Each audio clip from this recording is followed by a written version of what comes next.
The two procurement nerds are back, and this is, I feel like we've had a few special episodes recently, but this one is extra special because this is our first podcast sponsored by Dr. Elouise LLC. And for those of you that are avid followers of the show, Dr. Elouise has launched her own consulting company, one-stop shop for AI training and coaching for people over 40. So I qualify. And this has been official for how long, Dr. Elouise? 2 or 3 weeks now, or 2 or 3 weeks. Yeah, 2 or 3 weeks. Yeah. okay. So we did an episode, we actually recorded it when we were together in Vegas. We have a studio that we love that's by the airport. And once in a while, her and I are in Vegas together, and we recorded an episode that we released recently, which is kind of the coming out and launch of Dr. Elouise going out on her own after being in-house for just about 25 years. So kind of a major life change. Just over 26. Okay. 26 in June. So yeah, it's So definitely time. So a big change for Dr. Elouise, and she will be our sponsor for our show now moving forward. So while AI has definitely been kind of a running theme for us, I think you'll even hear more AI content as it relates to both procurement, corporate in general, and what folks are doing from a training and coaching perspective. So we'll get lots of gold nuggets and insights as you ramp up and pick up more clients. And I feel like you're going to be like our real-time AI validator, because there's so much going on. It's overwhelming, and I feel like every day I'm behind. And so it'll be nice for you to actually talk about stuff that's happening in your day-to-day world. Yeah, and one of our topics for today is the recap from my travels, and I will talk about that a little bit because I was kind of blown away with some of the things I saw. But also, before we get into that, I do want to just acknowledge, though, that you as Sarah are a sponsor of this podcast as well. Yeah, so, while I might be a business sponsor, but you do get credit for being a co-sponsor. Thank you. Yeah, we'll this Sarah and Dr. Elouise LLC sponsorship. There we go. Exactly. So you have been traveling a fair amount this year, and so Yes. We're going to dive into some of the learnings and things. I feel like we learn so much when we travel, especially you on the consulting side and meeting with customers who are living and breathing real world problems. So let's dive into some of your takeaways and things you want to share about your travels. Yeah, so fortunately in July, I did not travel, at least for work.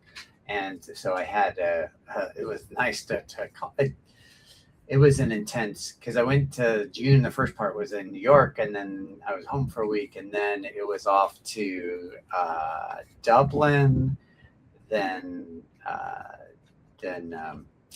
Belfast, and then over to London, and then Hamburg, and then Berlin, and I came back.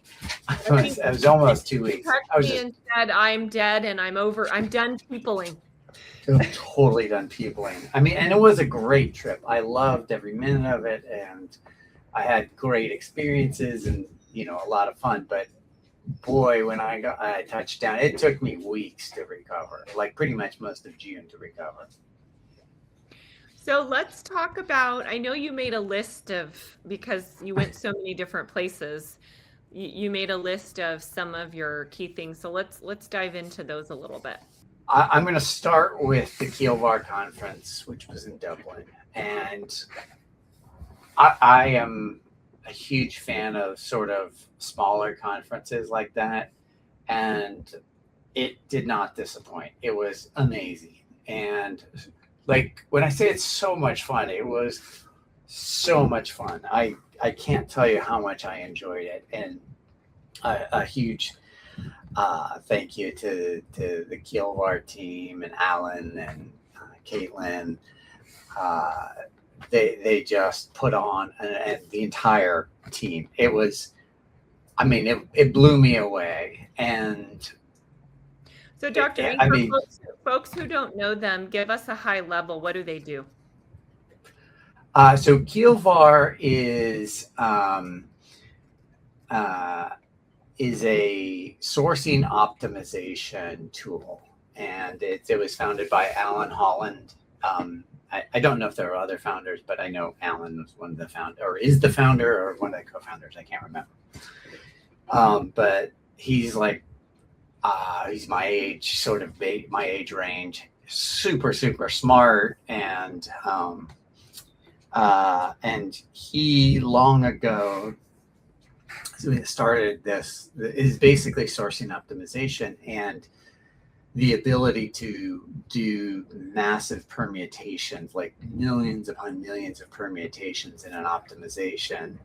Trade extensions got by Coupa, so that's what's known as Coupa sourcing optimization today. And CombinedNet got purchased by Jagger, so that's whatever.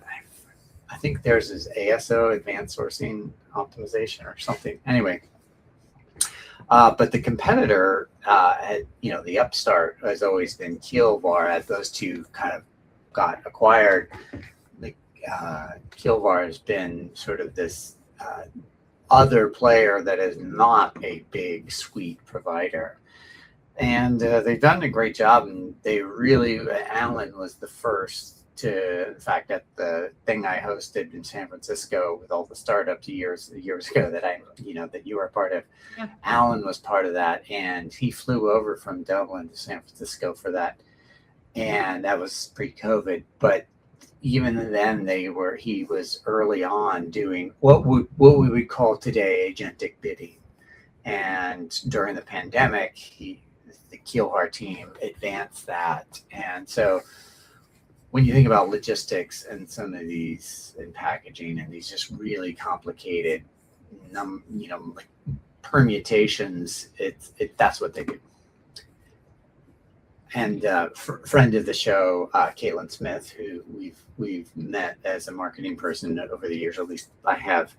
She went to work with them about 6 months ago, and A, she's a lovely person, but B, she's a tremendous marketer and and event planner, and so she did an amazing job. And I'm not even sure, there was a bunch of other marketing people I met. They were absolutely lovely, but there was no way I was going to retain their names. I only can remember Caitlin because we were, I've worked with her before.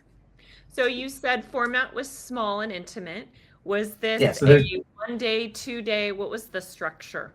It was a 2-day. There was about 200 people there. So that's what I mean by intimate. I was only there for day one because I had to get over to London for a meeting the next day.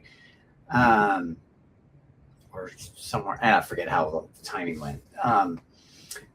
So there was I forget what the hotel was. I think it was like the Dublin Hotel or something. And it was right next to Cork Park, which if you've ever gone to Dublin, pretty much anywhere you are, you can see Cork Park, which is this I think it's 80,000 seat stadium. It's gorgeous. And so it was held in one of the suites there. And I mean, talk about gorgeous. It just the vastness of, and of course, I mean, you've been to stadiums like at the Coliseum or Oracle Park or whatever it's called now. And so if you only have a handful of people, that stadium just looks tremendously big. And oh my God, I just loved it. It was so fun. And I'll come back to why that was, or a tangent, but essentially it's the largest amateur stadium in the world. I think if it's not, I think it's the largest amateur because they do amateur sports, what they call quote unquote amateur, which is fascinating.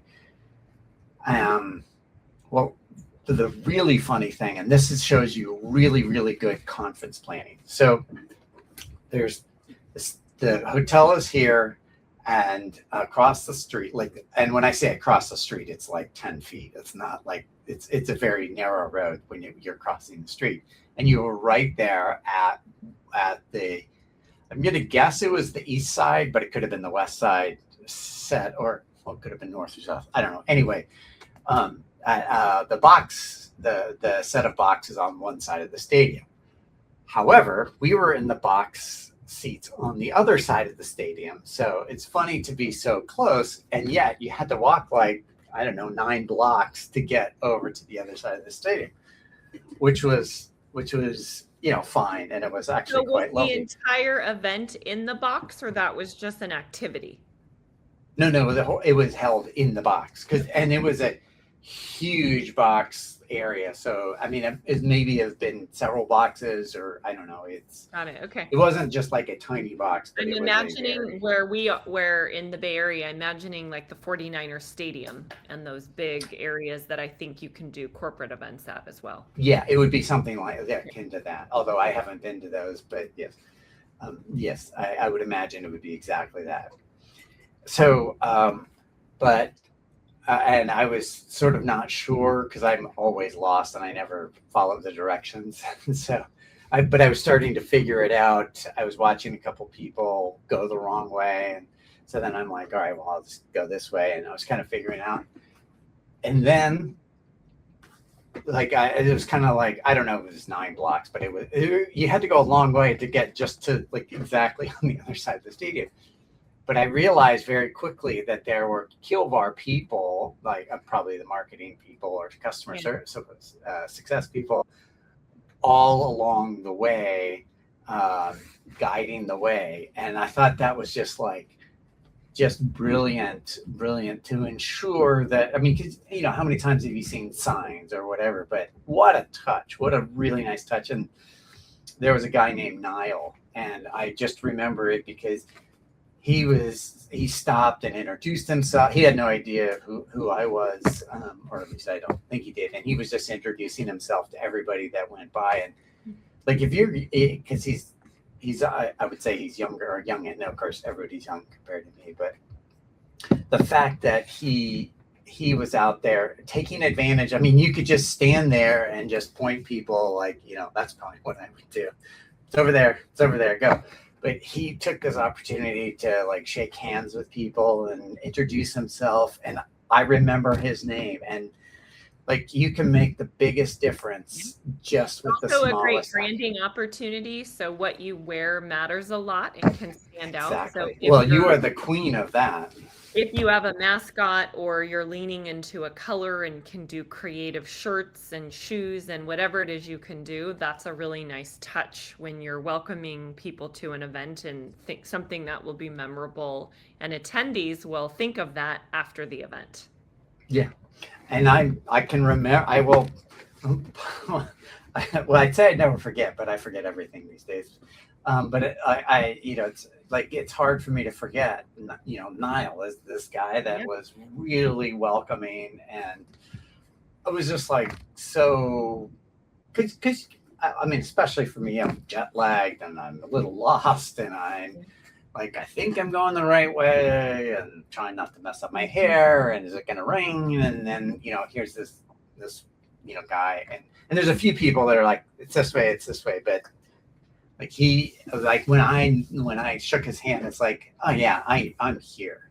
So that was like, I just had to say that from the get-go. It was smart to have the people strategically staged. So it was people, and then somebody like that. Again, if you're young in your career, you can look at that posting and say, oh, this sucks. I'm just here as a, pointer. But like, talk about making the most of a situation.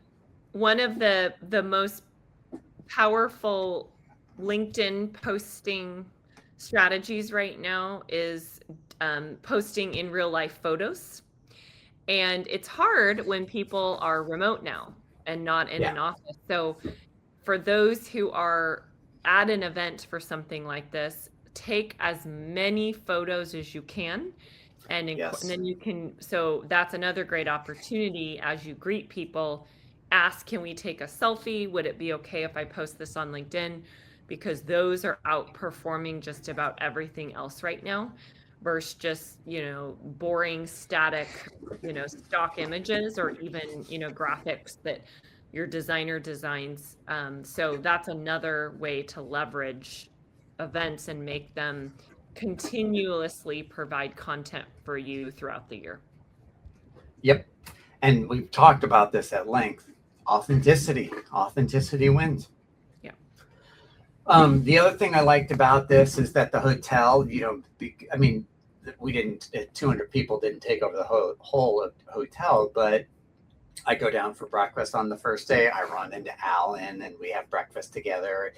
And it's these chance meetings. I ran into somebody on the second day. I can't remember who it was, but it's like this, these chance meetings and just networking. And it was really just, that's what I like about these small conferences.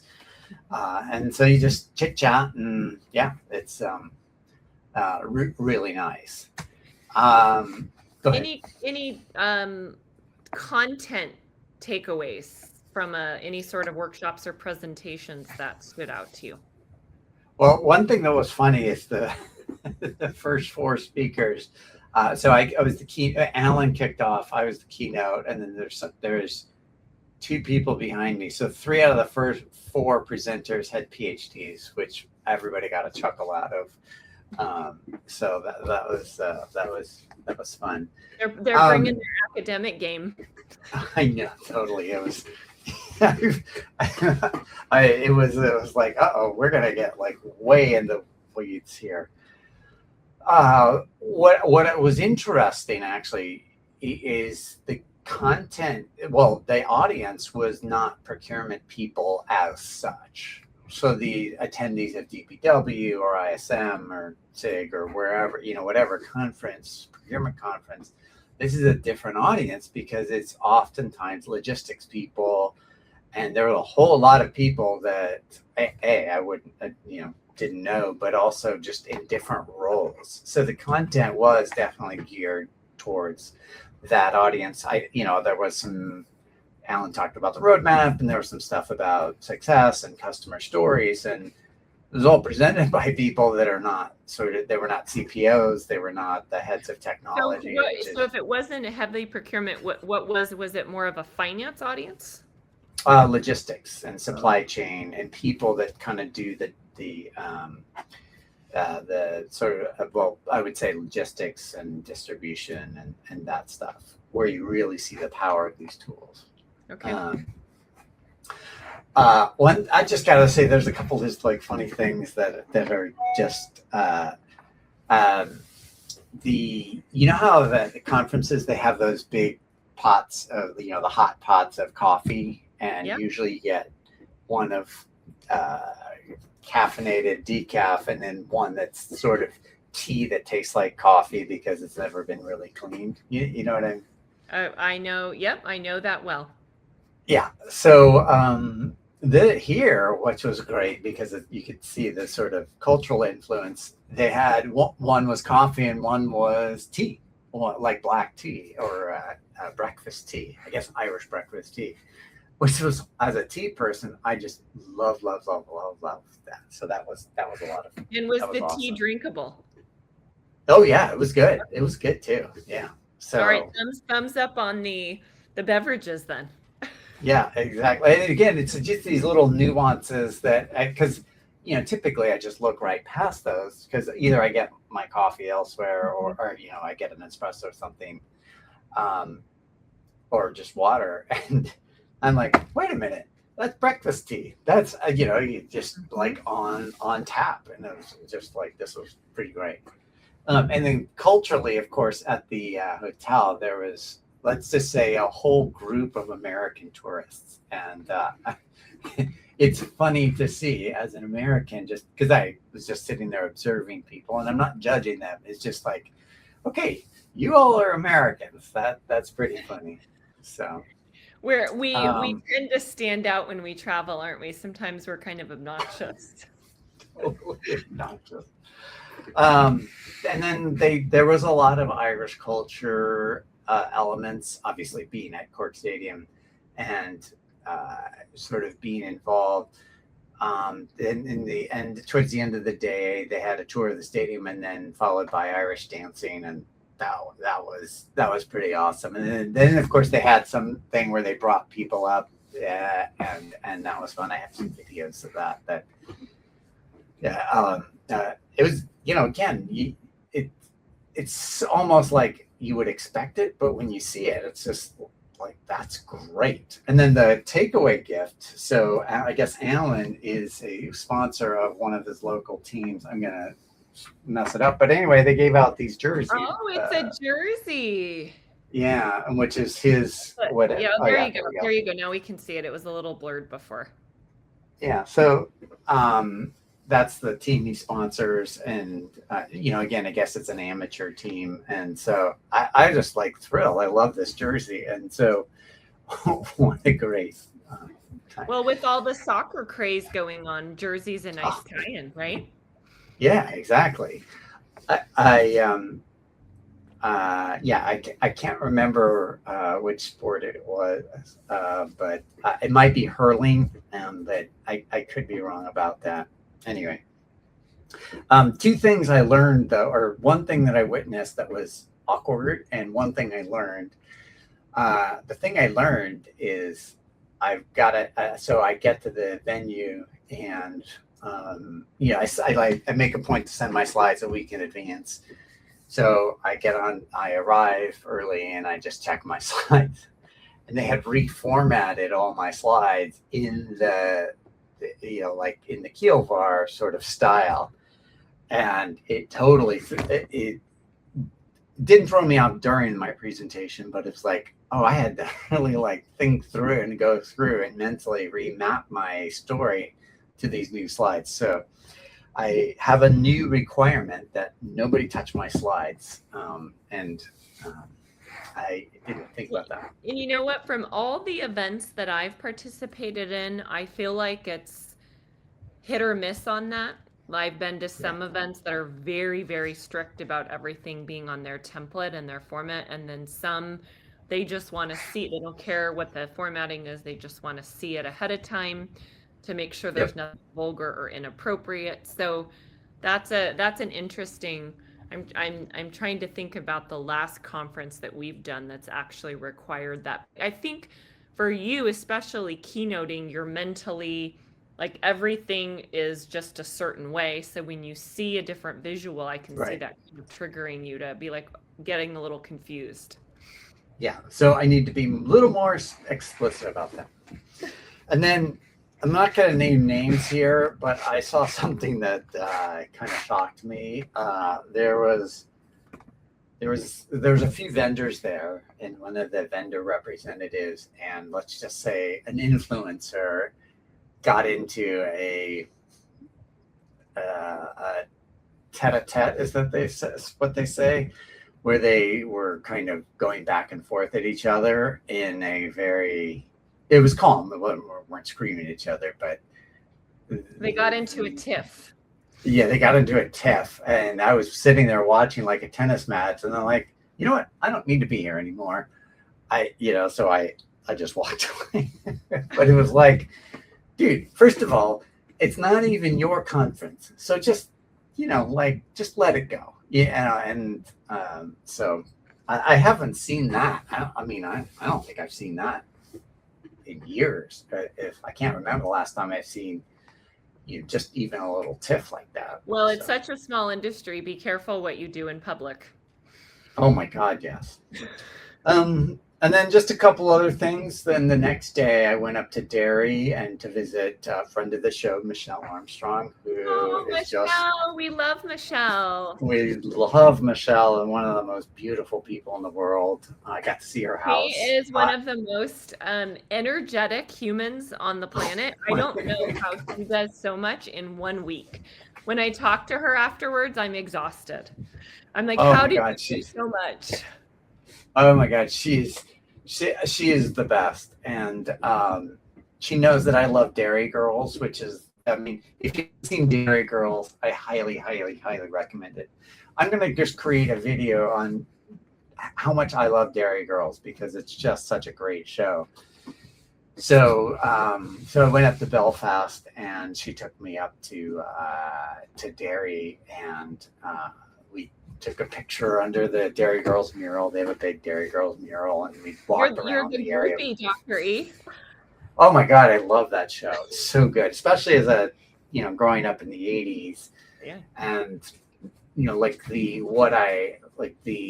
because we didn't have the internet back then. And even the newspapers, even if you read the newspapers, which I didn't very often, like you wouldn't get the depth of stories. So the Troubles in Ireland that, which is when the Derry Girls is set. It's as an American, we don't get that same level of, or at least at the time we didn't. So it's just incredible. Anyway, so it was fun to go up there. I got to see Michelle's house, which is absolutely gorgeous. And I have to say though, this is again another cultural thing. So we're driving through Derry and then back, and the next day I was in. Random question, because I've not been. Do they drive on the other side of the road there? I don't remember. I don't really remember. Okay. So I think they do, but maybe Michelle will chime in here, and or Alan or somebody. But I can't remember. But I'm pretty sure they do drive on the other side of the road. So in Derry and all around Belfast, and just I kept seeing these signs for toilets, like big signs that says toilet, and just it's like once or twice, it's like that makes sense, but wait, why is it? And then I realized that the way the lettering was, and again, this is a cultural thing. What it said was to let, which would be the equivalent of for rent. And so I was mixing the two, and sort of I was seeing toilet when it said to let, which I thought you're like, wow, these people have a lot of toilets. I didn't know, because I was with Michelle when I really saw like a bunch of them, and I was just thinking, I didn't even say anything because I'm like, they love their toilets, I guess. I went into Hamburg and then to Berlin, and I spent a couple of days in Berlin and had an amazing time. I met with a client there, and there was a conference that I spoke at, and then I did a whole day with their event. And here's the real takeaway. And speaking of AI, and sort of like I walked away just buzzing after meeting with this client for the day, is that they're essentially, they looked at the market and they're like, you know what? Why don't we just build our own source to pay tool? And so it's like, yeah. And of course there are sort of like anyway, we spent a lot of time talking about an architect, but they've done a great job. They were already well on their way on the procure to pay part. And again, that would be sort of procure to pay sitting on top of S4. So they're not building that transactional system, they're building the interface, which is what P2P really is. And I walked away from there realizing, they're going to build. And then of course, once you see it once, then you start seeing it everywhere, because then I have another client that's doing it, and another client that's doing it. I was like, and that'll only represent 30% of the market. But when you juxtapose all the vendors at DPW, procurement leaders, SIG, ISM, whatever. Their whole business. That's what they sell. Yeah, exactly. Like it's like you could see an argument that 30% of the market is just going to opt out, and that's wild to me. And it didn't crystallize until I was there and at that client and really sat with them, because I sat with them all day and just worked through it, and it was like, wow, I'm impressed. Do you have any sense of timeline yet for them, from when they started to when it will actually be fully functional? I think they started 6 months ago, give or take. It's and then there's it'll take 6 months from now to be sort of, I would say, first production version. So To me, that's the big thing, is the time to market from the moment you start and go live. Some of these systems, as we've talked about, are so complicated and take so long to get running. It'll be a really interesting time in the market when we get to the point where people can build their own faster. Caveat to that is the security piece. So it'll be interesting to see how their security team, kind of vets and does the risk piece of that. Yeah, and these were a lot of the issues we talked about, and yet, like, there's a tipping point, and we've hit it pretty quickly. Like, do you spend $25 million on a Ariba implementation, or do you just build it yourself? Because I mean, somebody handed me, for $5 million, I built somebody a custom source to pay, right? Like I'll vibe code that anyway. And so there is certainly, and like you have to question, is $25 million really worth it? Actually, it's probably more, but let's just say 25 million versus 5 million. Like, somebody's going to make that bet, because you're not getting $25 million of value from an Ariba or a whatever system, or a source to pay system. So, like, why not?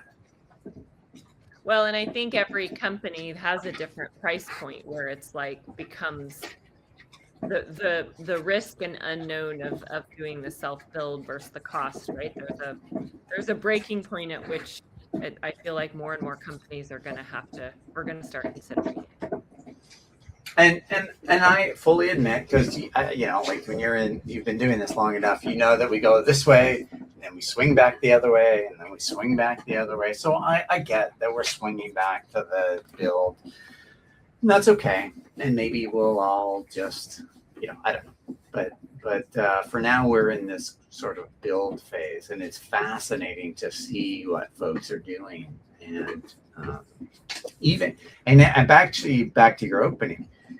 Like, I was doing my song and dance for a client this morning, and they have Claude license. Everybody has a Claude license, and my big thing is start with personal productivity, and their folks have already gone down the personal productivity route. So now it's like they're looking to level up from a process or a platform point of view, and that shows a level of maturity that I have not seen previously. I mean, bits and pieces, but not to that degree. So, like, this is all changing quickly.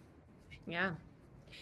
So, any other? I think you kind of went through your list for travel learnings. You also attended an event locally, so local travel. And although I didn't, I did it virtually, but yes. Okay, so maybe we'll have you talk about that a little bit, and then we'll close out for this episode. Yeah, so Edmund Zagorian, friend of the show and founder of Orchestro, he has now sponsored 2 years in a row this AI Supply Chain Hackathon. Last year, the topic was about, just looking quickly to see if I can find it. I think it was last year was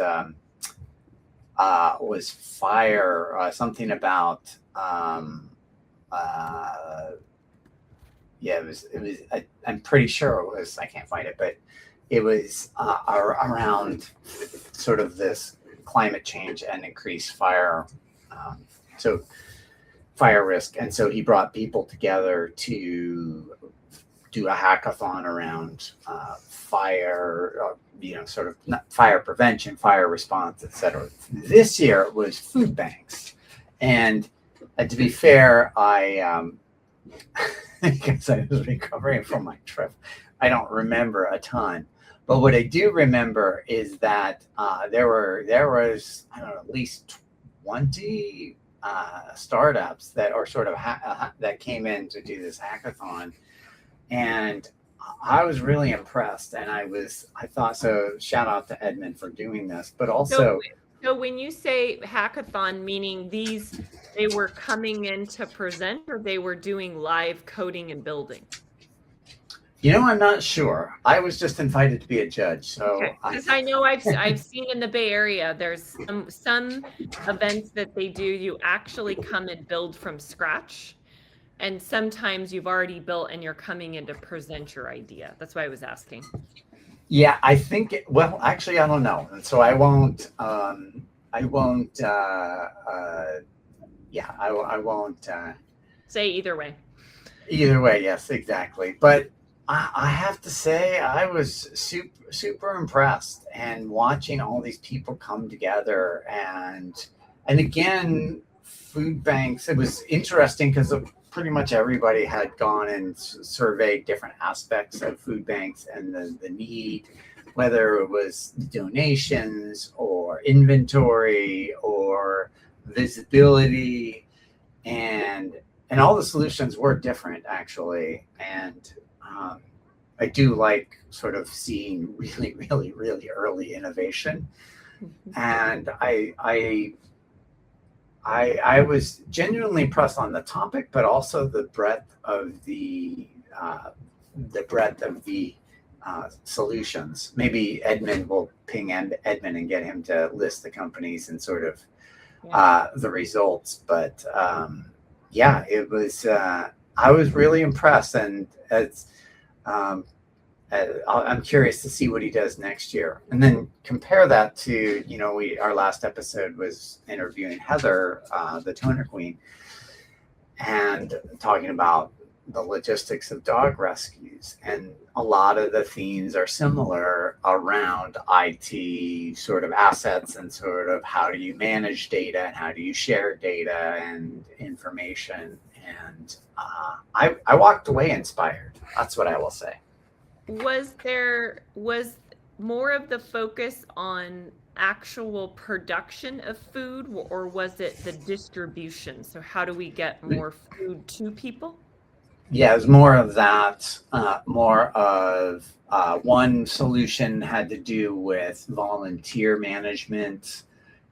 One had to do with inventory optimization. I can't remember all the others, but it was not about food production, but more about improving people in need. Yeah, and just generally the internal operations one way or another. Any AI themes that stood out? A lot of AIs. I can't remember the details. Again, it was so much fresher. Like you were coming off your travel coma. Yeah, exactly. And it lasted with me for about a day, and then it was gone. I was way too wiped out because it was like I came back Friday. It was like on the Monday or Tuesday. I mean, it was that quick. We'll see if I can ping Edmund and get any notes from him that we can drop in the show notes around this hackathon. So 2 years in a row, maybe they'll be doing it again next year, and we can do a more deep dive into the theme and the companies that are coming in to present. Yeah, and if he does it next year, I think we should interview him and really think through the topic, or interview him about the topic and the thought process and what they're doing, because I think we should promote it as best we can. I mean, whatever promote it means, but I think it would be good to give it visibility next year, because I'm kudos to him for doing this, and because it's not part of his day job per se, but I was impressed. Cool. All right, we've got several months ago, I don't know exactly, we did a show and we talked about subscriptions, and this was something we talked about just in general, corporate and pricing models and businesses, but then we also went and looked at our own subscriptions and things that we personally buy and that we're paying for monthly and out of sight, out of mind. So Dr. Elouise, you had an update on your subscriptions. Well, and the interesting thing is I've had to separate, because I now have a formal entity for Dr. Elouise LLC. And so I've been moving subscriptions that go over there. And so I've had to get way more organized than I normally am. And and of course I recalculated everything. It's like, and I'll go through the details here in a second, but I just like, oh my God, I think I texted you and said, wow. I mean, I can't, like, it just sneaks up on you. So I have 14 subscriptions in my personal life. Now, that doesn't include utilities. The only quote unquote utility would be cell phone. But aside from that, so this is non house bills, non like functional day-to-day stuff. Okay. Exactly. So like Amazon Prime, Apple, whatever the thing is, 2 cell phones, Audible, HBO, Disney, Hulu bundle, Yeah. a plumbing service, LegalZoom. Oh, actually, that's for a different thing. But LifeLock, Netflix, medical, Ring cameras, Toyota connected car thing. So like that's $653 a month just on those for the personal side. Personal, and then so separate for business, which I feel like that's going to ramp up for you as you find more things that you're going to need to purchase. Well, and it's funny too. Well, 2 things. One, I've been like adding things, especially over the last couple of weeks, but also, you just sit there thinking, and it's like, oh, wait a minute, that's a whole nother subscription I forgot about. Mm-hmm. So far on my LLC, Anthropic, Gamma, which is the PowerPoint tool, Google, the enhanced Google account, Granola for note-taking, business insurance, although I don't have a number for that yet, LegalZoom, LinkedIn Professional, Microsoft just for PowerPoint, OpenAI, QuickBooks, Wix for the website, YouTube, and Zoom. So for a grand total of $464 a month. So we'll have to do a 6 months check-in and see as that grows what percentage is AI tools. I mean, most of it is. I mean, because let's go through that. Anthropic, Gamma, Google, Granola. That's 4, and OpenAI is 5. Yeah, so 5, and then so you could say that other sort of business sort of tools. So YouTube, LinkedIn, Zoom, Microsoft. Yeah, so 4 of those, and then just QuickBooks and LegalZoom. So yeah, it's interesting. Yeah, I have a feeling there are going to be a lot more AI tools in my future, or a lot more credits. But here's the thing: it just is hard to get your arms around this. And I have gone through and looked at all of my transactions on my credit cards, checking account. So I mean, it's not like I don't ever look at this, but it's easy to they just sort of seep in there and you kind of forget. So. And this is happening on a much broader scale, which we continue to hear in the news about the movement to consumption-based pricing and how companies are, moving along thinking everything's fine, and then they get hit with a massive bill and are scrambling and their whole budget gets used up. So I think we're going to see a lot more conversations about this and companies kind of testing and figuring out the best way to price for this. Well, of course, the other problem, when we do our next AI roundup, is I don't know if you've watched, AI has at least Claude has jumped containment on Macs, and so that is interesting development. So there's a lot going on these days. All right. Well, I think that is it for the pod this week. Next week, we are going to be talking about what is AI native. Again, lots of stuff with marketing and companies coming out and claiming to be AI native. So we're going to do a deep dive into definitions and what's really going on there.